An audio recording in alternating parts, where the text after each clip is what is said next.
Hi, I'm Jason Alster, and welcome to another episode of Meet the Author. Tonight we have Eileen Albrizio, and she'll be talking about getting started on writing a story and also do some readings of sonnets for us. Writing what you know or don't know. It's a simple philosophy, write what you know. Perhaps too simple? We are creative people, and writing about only what we experience seems limiting. What does it actually mean anyways? How can you write a science fiction, horror, or fantasy novel if what you write must be based on only what you've experienced in real life? Then again, how do you write what you don't know? Does that mean spending time and energy doing large amounts of research? The answer is simpler than you think. Writing what you know is actually a good philosophy. But it's not the entire philosophy. It's just the start. In this workshop, we will explore what it means to write what you know, then go outside the realm of our own experiences and write what we don't know. Eileen is giving these workshops about writing what you know and writing what you don't know. Eileen, tell us a little bit about your workshops. Well, I've been doing these workshops for a number of years, and what I find is that authors have a terrible time, writers have a terrible time starting a story. That's like the beginning of the end for them. They have a good thing going on in their head, but they don't know how to put it down on paper. They have an idea of what they want to do, but they don't know how far to go into it. And this workshop is really to explore how we can start a story. Just get it started, jump started.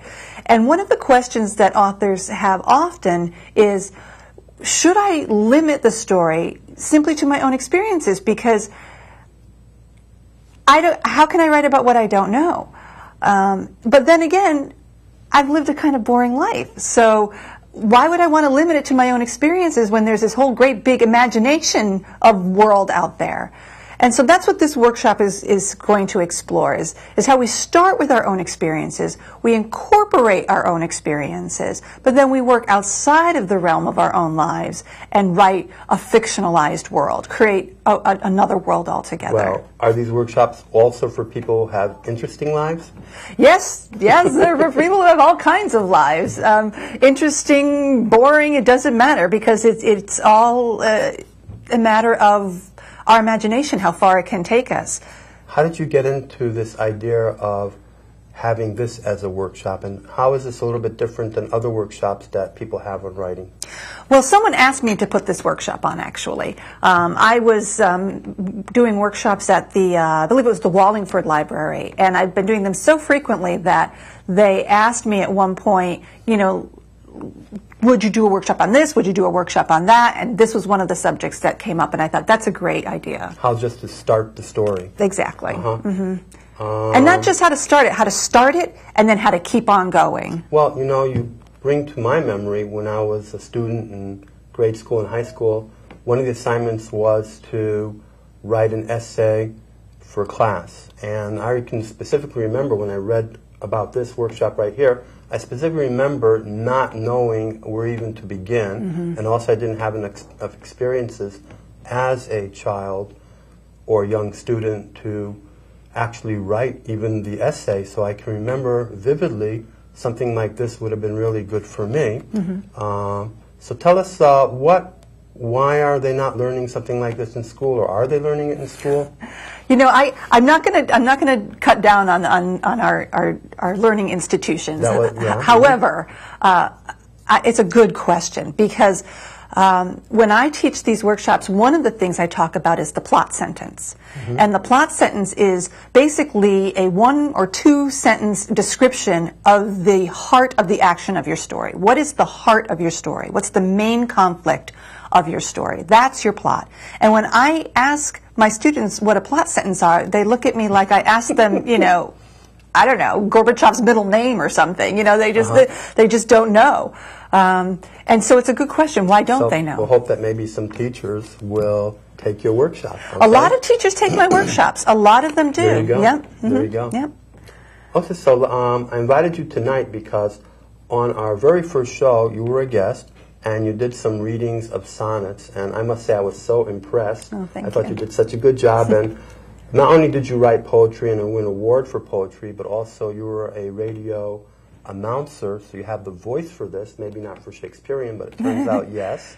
So first of all, by reading some sonnets and about what.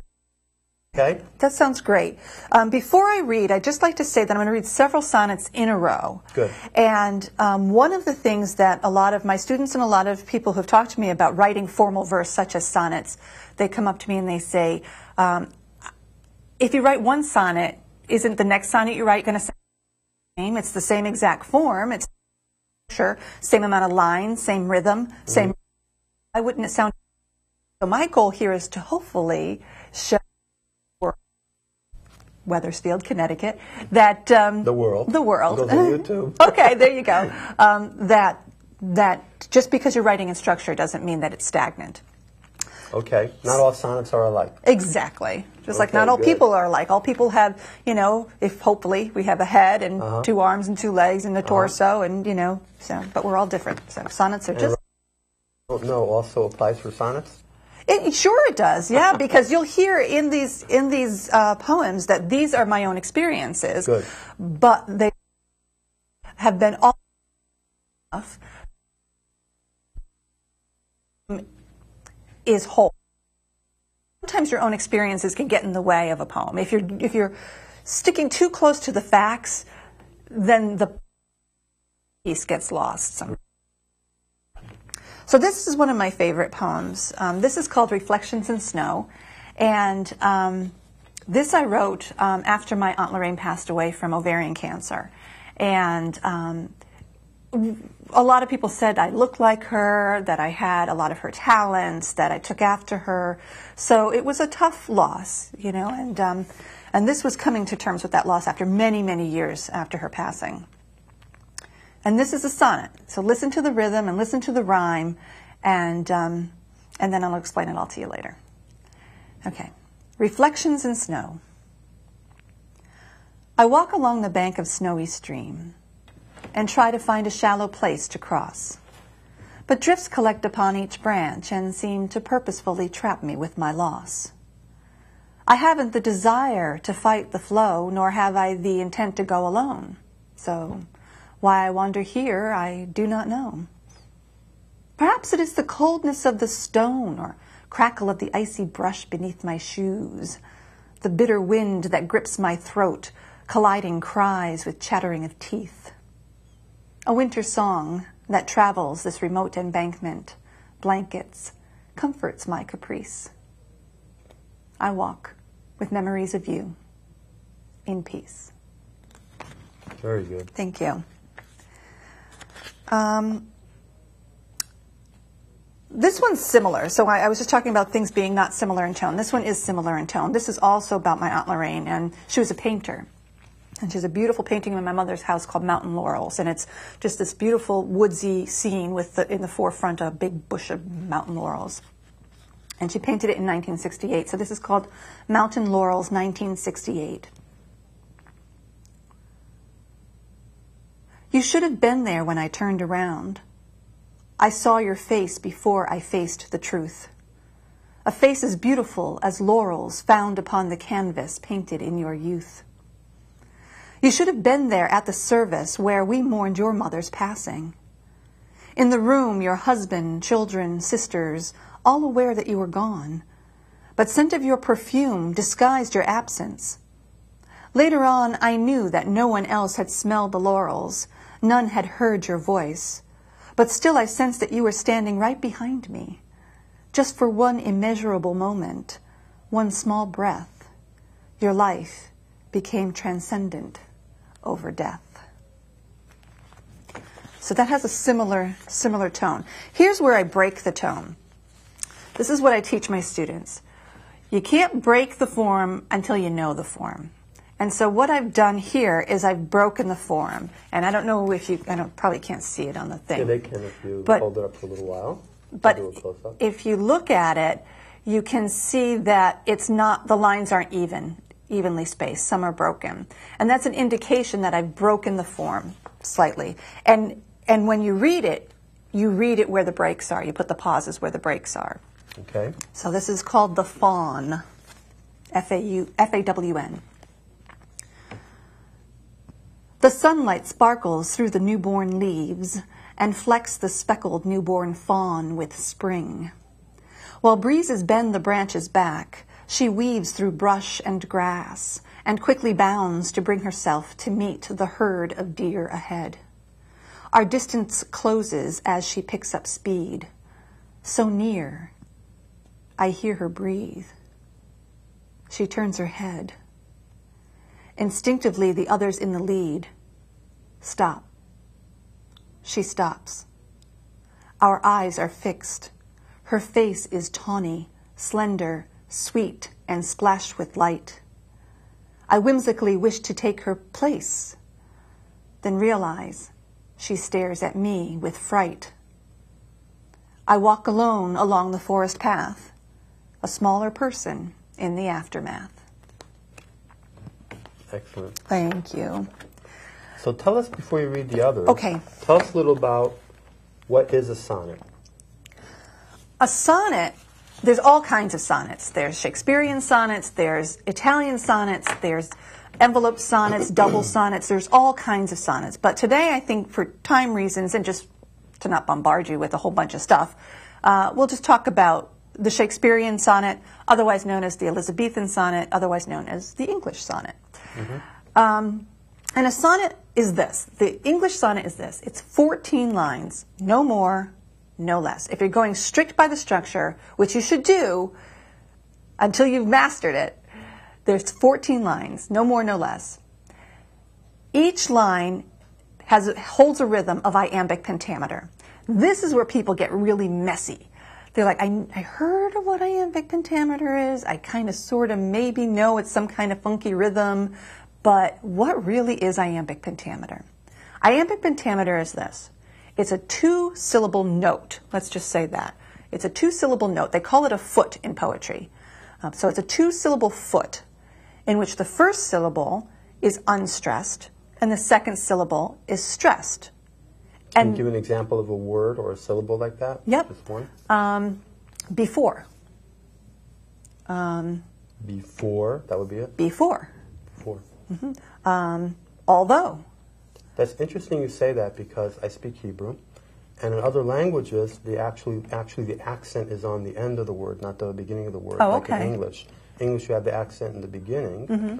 and in old languages, you have the accent at the end, and that might be part of the reason. Mm-hmm. Now that you mention it. It could be why it's so difficult for people to master, to grapple. Yep. Mm-hmm. But that's, those father is not an iamb, because mm-hmm. the accent comes hard at the beginning and soft at the end. Mm-hmm. And then you have 5 of those feet in a line. Mm-hmm. So it's very strict. You have 14 lines of iambic pentameter, 14 lines of 5 two-syllable feet in which the accent is unstressed on the first syllable and stressed on the second. So it'll sound something like this. Da-da, da-da, da-da, da-da, da-da. Da-da, da-da, da-da, da-da, da-da. Da-da, da-da, da-da, da-da, da-da. Da-da, da-da, da-da, da-da, da-da. That's iambic pentameter. That's all it is. And it doesn't mean that you write 2-syllable words. It's just where the stresses fall. So you can have 3-syllable words or 4-syllable words, but the stresses have to be iambic. They have to do that wave. Okay. And was Shakespeare the first one to write a sonnet? No, Shakespeare was not the first person to write a sonnet, although he's made the sonnet very, very famous. Shakespeare was an extraordinarily prolific writer, and he wrote a huge body of sonnets. He had a huge body of work that was filled with sonnets. But other people, more contemporary people like Edna St. Vincent Millay is very, very famous for her sonnets. But Shakespeare made them famous just because he wrote so many of them. And they're all numbered. And mm-hmm. don't ask me about the numbers. Are all the sonnets numbered, or just Shakespearean sonnets just numbered? Well, other people number them too, but his were numbered. And they were known by the numbers. And they were known by the numbers. I don't mm-hmm. think any of his sonnets had titles, but don't hold me to that. I think they were all numbered. So if you say, sonnet number 160, real scholars know exactly what that... Which talking about. Yeah, what that mm-hmm. is. But there's something else about the sonnet too that I want to say before we get away from that is, you've got these 14 lines of iambic pentameter, and it sounds really silly. Like, why would you want to write that? Why would you want to write a poem that goes da-da, da-da, da-da, da-da, da-da? But I just read you some poems where you don't hear that. I mean, you hear the rhythm, but you don't hear that staccato. And the thing about the sonnet that's so interesting is that inside the sonnet there's an actual story taking place and a turn of events happening. So you go through the first half of the sonnet sort of delivering the story and the plot of the story. It's a very short story. And then somewhere around the 9th, 10th line, you turn it just a little bit, has a little bit of a transition, and then it concludes. So it's that turn of transition, that just sort of twist at the end. Sometimes it's very subtle, sometimes it's very overt, is always present in the sonnet, and that's what makes it truly fascinating to me. So in the next sonnet that you choose to read, can you give also a commentary on the makeup of that sonnet, if you can do that? Okay, let me see which one I should do. Let me do one that's completely different. You can read the sonnet first and then go back over. Okay. Do some commentary. Okay, sounds good. All right, this is called Moon Shadows. I have no story for this one. I hope it explains it's like itself. The song, maybe, or it's nothing like the song. No. Who did that? Cat Stevens? Who did Moon Shadows? Yeah, I think so. Cat Stevens. Yeah. Okay, Moon Shadows. The shadows in the corner of my room are shifting into patterns on my wall that simulate a fetus in a womb, a twisted sonogram, and lacking all the precious qualities that have induced the joyful expectations mothers feel when life is waiting to be introduced into the world.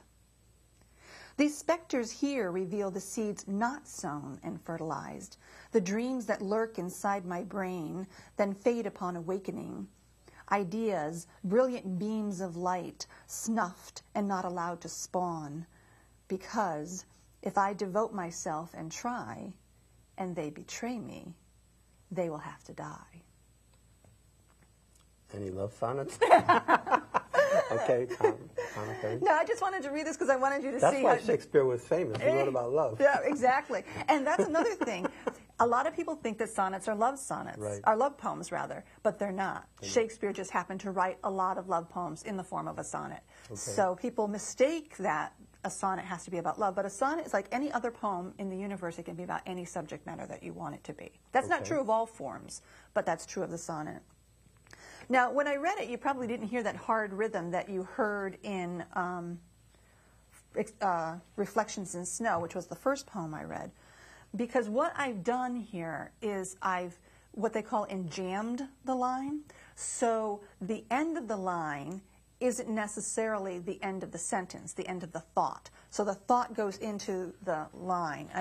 This is sort of my notebook, so you can't really see, but the sentence doesn't end here. The sentence ends somewhere in here. So when I'm reading it, I'm still fluidly going through the line, so it's not a hard end stop every single time. So that's one breakdown. The second thing I'd like to show you is I'd like to read maybe just the first 5 lines again, or first half of it again, and then break it down. So we hear it again.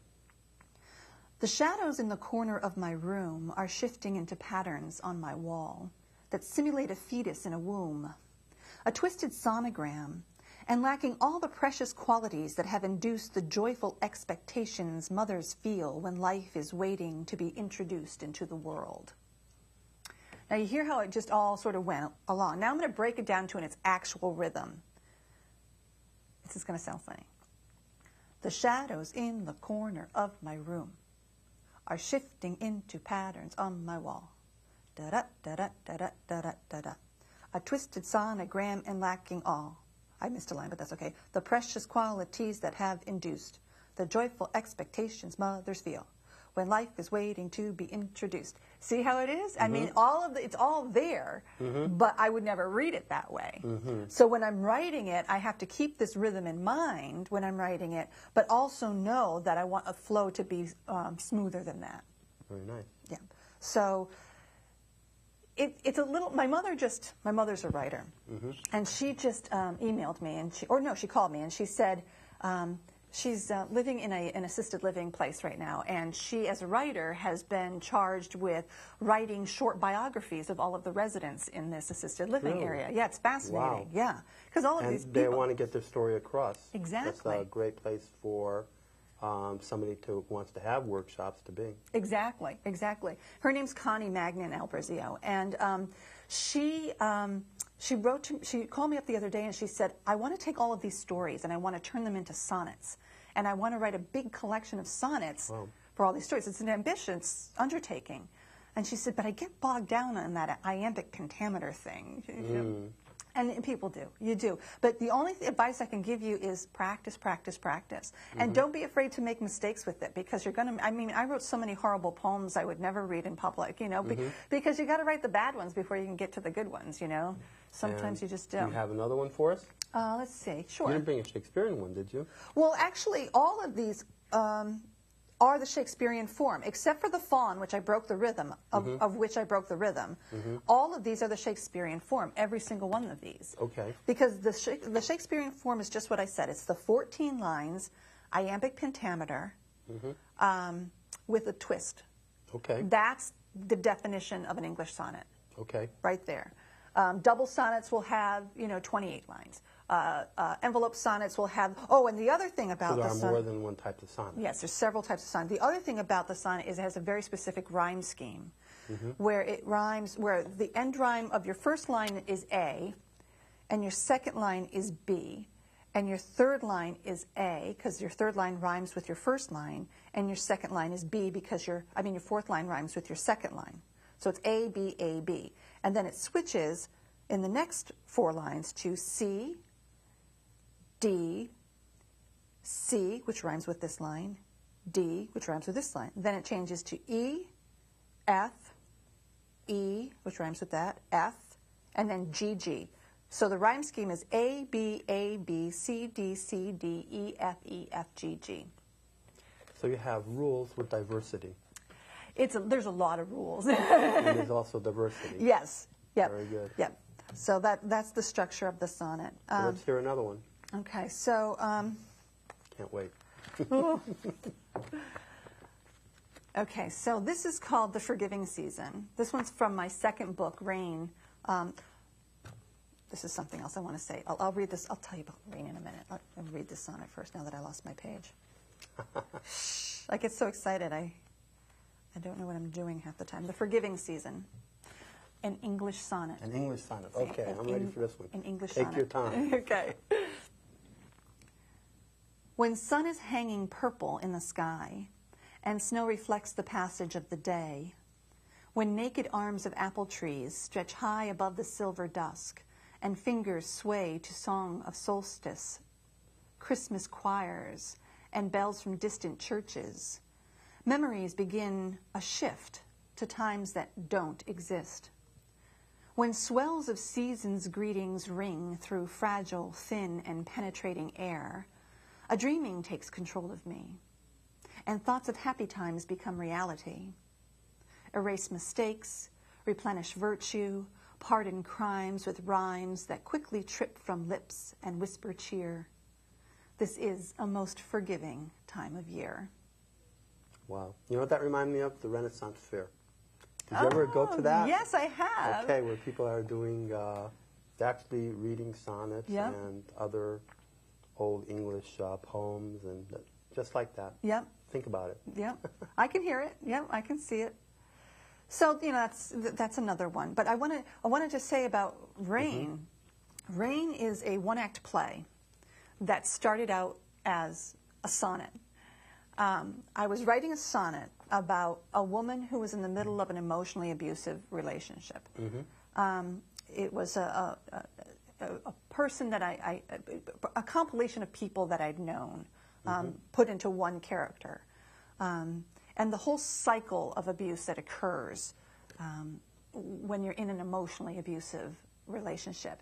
And it started out as this 14-line English sonnet, and I thought, this isn't going to work. This is too big. This is much too big of a topic for a sonnet.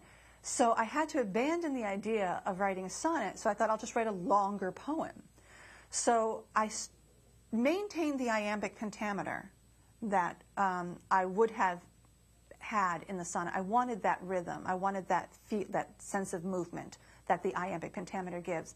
And I started to create a longer poem. And it still didn't work because I thought, in a relationship, there are two people. So I'm just writing about one side of the story. Well, you could have had a double sonnet. I could. A double sonnet, exactly.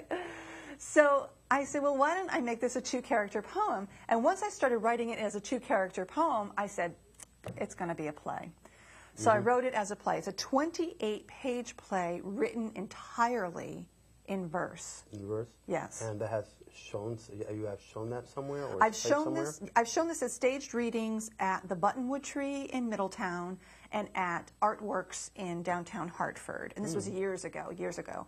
And I submitted it to Writer's Digest in their national contest in 1997, and it placed in the top 20 best written plays in America. Well, that brings up a good question. How many people do you think are writing sonnets today? I mean, is this a forgotten art, or are there still people out there doing this, or are they teaching it only in Oxford? I mean, I don't know. I think since the advent of the beatniks, I think since the 60s when the beatniks came into play and free verse was the way to write, all formal structures have sort of fallen off to the wayside, and there came an attitude. Like free association with Freud? Yeah, kind of like that, where anything goes. There's no rhyme, there's no rhythm, there's no real movement except for the sort of stream of consciousness attitude that's going on in your poem.